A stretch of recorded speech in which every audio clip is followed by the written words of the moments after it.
April 14th, 1912. Shortly before midnight, off the Grand Banks of Newfoundland, the largest and most sumptuously appointed vessel that had ever put to sea steamed towards disaster.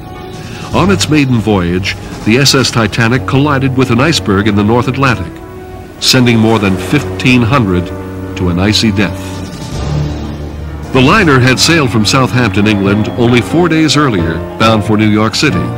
Its vast ballrooms and sprawling upper decks cradled the cream of English and American high society. At a time when an average yearly salary was less than $1,000, first-class passengers paid well over $4,000 for the trip. Despite urgent warning of dangerous conditions that night, the ship's captain arrogantly maintained the Titanic's speed as it plowed headlong into an ice field. Most of the passengers were apparently unaware of the accident when it happened.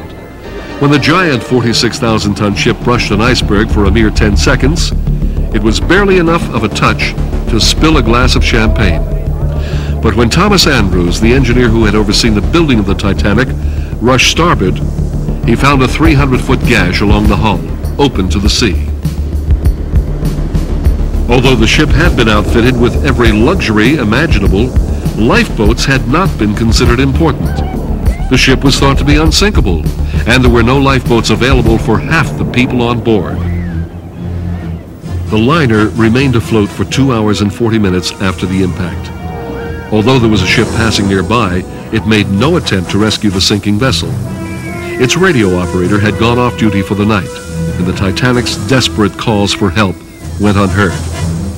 Of the 2,222 passengers and crew on the Titanic, only 705 survived, mostly women and children.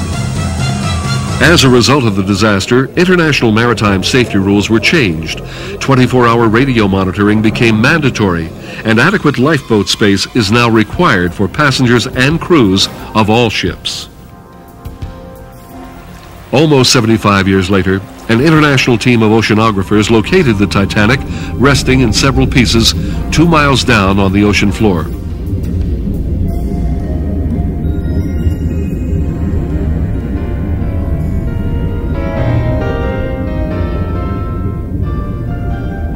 Items retrieved from the expedition went on display as a tribute to the 1,500 lives lost, and as a grim reminder of the worst shipwreck in world history.